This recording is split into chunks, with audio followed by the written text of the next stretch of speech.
No sé si en algún momento de la vida ustedes habrán leído ese texto de la profecía de Ezequiel de los huesos secos, del valle de los huesos secos.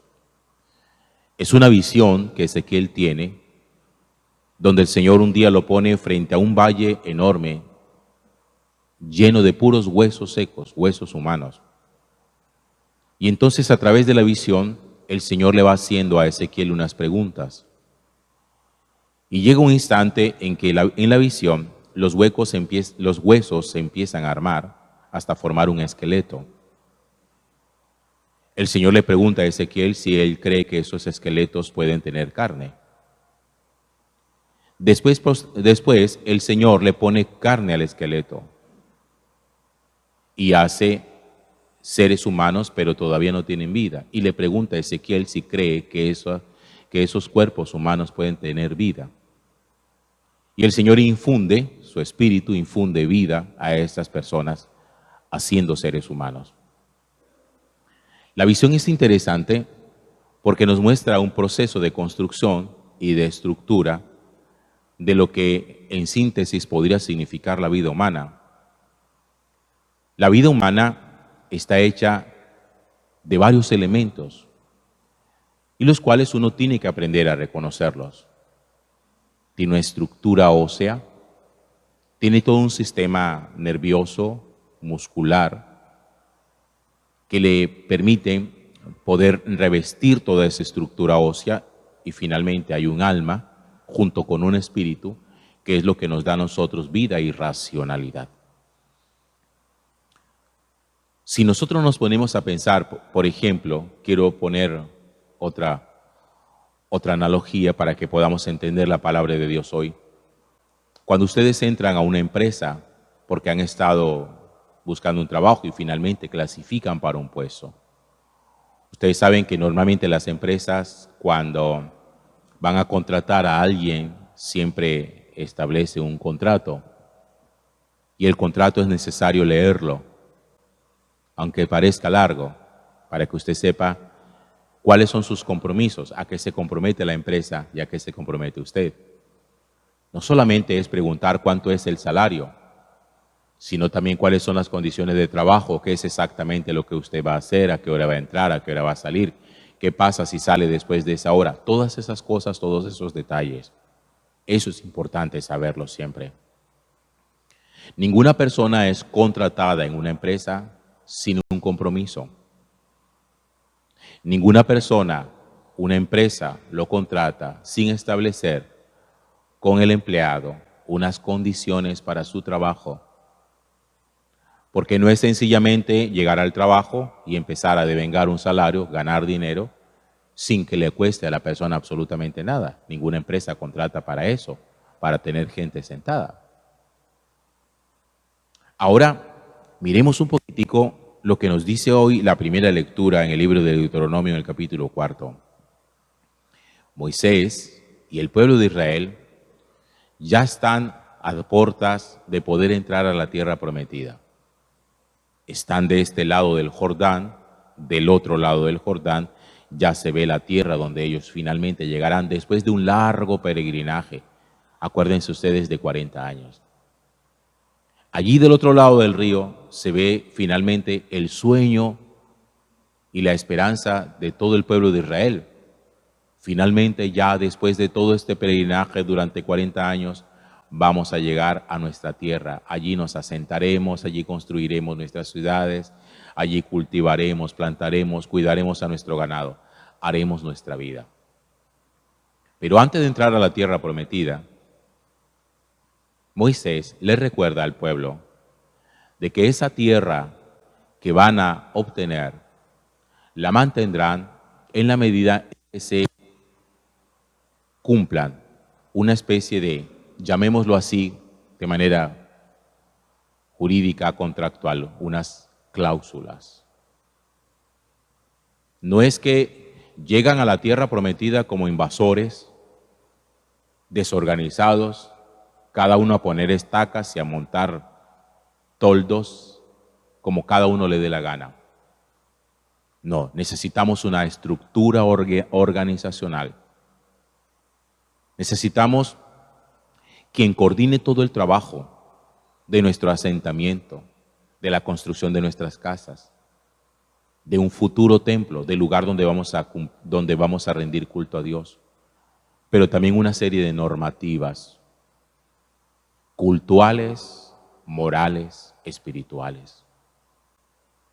Y miren cómo se lo dice Moisés al pueblo.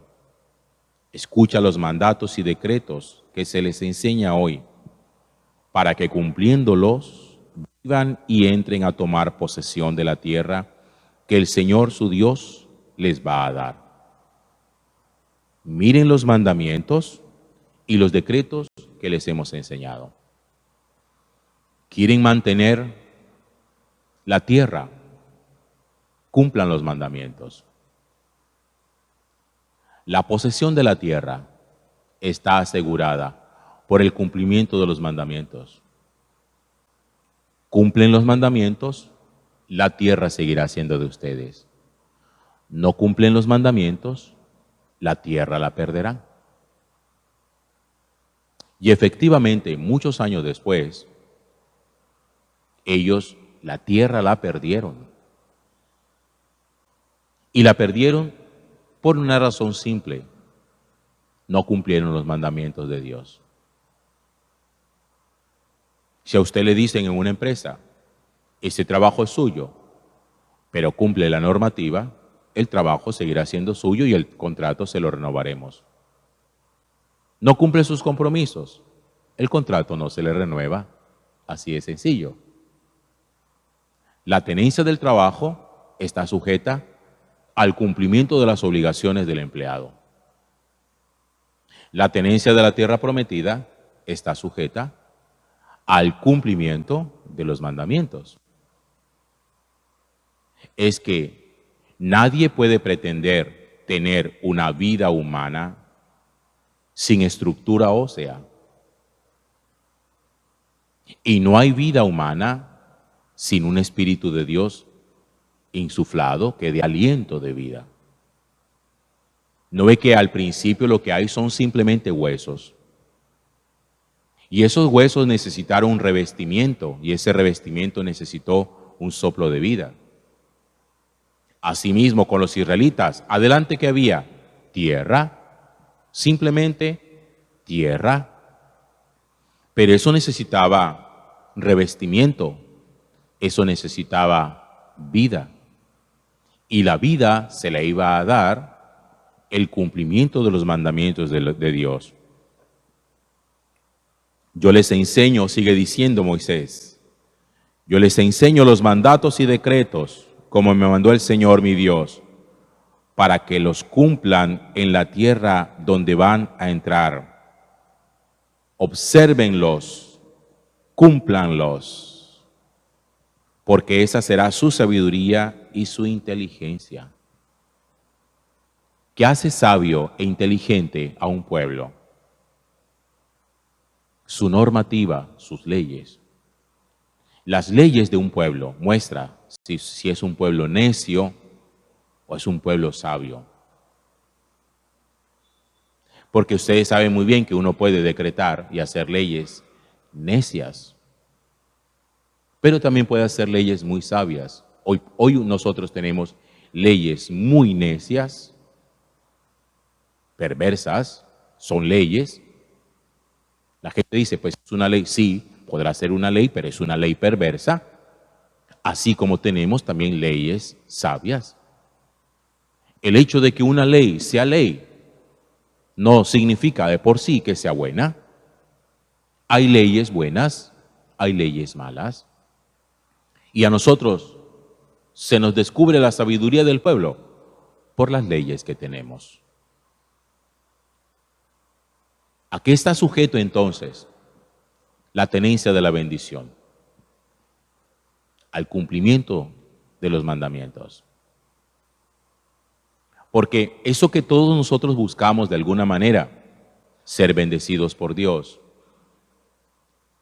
Nosotros si obtenemos un trabajo lo llamamos una bendición de Dios. Si un día compramos una casa decimos es una bendición de Dios. Si un día tenemos un carro nuevo decimos el Señor me ha bendecido. Si tenemos un hijo decimos el Señor nos ha bendecido. Pero las bendiciones no permanecen en la vida de una persona per se, simplemente porque sí. La permanencia de una bendición queda sujeta al cumplimiento del mandamiento, de las leyes de Dios. Eso está estrechamente relacionado. Así como el cuerpo humano está sujeto a su alma y a su espíritu para tener vida, y cuando ya no están juntos se produce la muerte, asimismo la bendición de Dios y la ley de Dios están juntas y no subsisten la una sin la otra. Por eso usted siempre tiene que preguntarse, ¿cuáles son las cosas que yo pido a Dios en mi oración? ¿Y cómo estoy dispuesto a sostenerlas en el tiempo para que me duren para siempre? Porque no creamos que podemos coger una ley de Dios, no creamos que podemos coger una bendición de Dios para empezar a vivir como nos da la gana. Porque la bendición que se ha obtenido por clamarla a Dios se puede perder por el pecado. Las cosas buenas que usted obtiene en la vida, que Dios se las concede como una bendición, como un don suyo, se pierden por el pecado. Por eso el pueblo de Israel, aunque se lo habían advertido de que cumpliera los mandamientos, para que así pudieran mantener la tierra que tanto habían añorado, el pueblo olvidó eso. Hizo lo que era desagradable a los ojos de Dios y la tierra la perdieron. ¿Usted se imagina tener uno algo que quiso tanto, por lo que oró tanto, por lo que esperó tanto, y que después de un tiempo uno lo pierda y uno se pregunte, ¿por qué lo perdí? Lo que tiene que revisar uno es su capacidad para haber sabido guardar los mandamientos de Dios. Porque yo tengo la seguridad de que todos nosotros, en algún momento le hemos pedido al Señor que nos bendiga con algo, un trabajo nuevo, una nueva oportunidad laboral, una relación, un matrimonio, un viaje, una vivienda. Y haga de cuenta que lo recibió. ¿Y ahora qué? ¿A vivir como le da la gana? No, hermano. Acuérdense que Jesús dice muy claramente que al que no produce frutos de conversión en su vida, lo que tiene se le quitará. Así lo dice Jesús, se le quitará y se le dará a otro que sí produzca frutos. Eso lo dice en la parábola de los talentos. Porque nosotros somos muy dados a dormirnos y pensar, ya me vino la bendición de Dios. Ahora sí voy a vivir sabroso, a vivir como me dé la gana.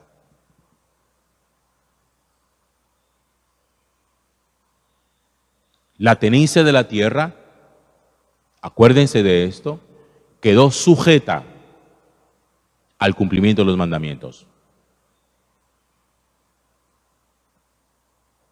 Escucha los mandatos y decretos que yo les enseño para que cumpliéndolos vivan y entren a tomar posesión de la tierra que el Señor, Dios de sus padres, les va a dar.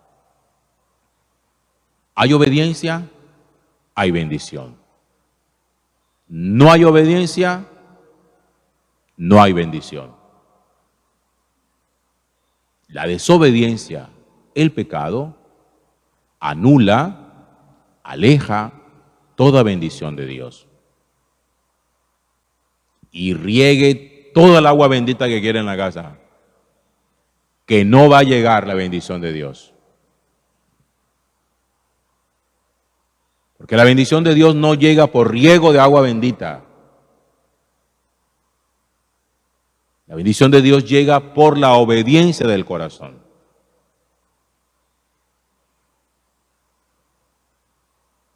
Así, termino, así como el alma y el espíritu están unidos al cuerpo humano para darle vida, si ambos se separan, se produce la muerte.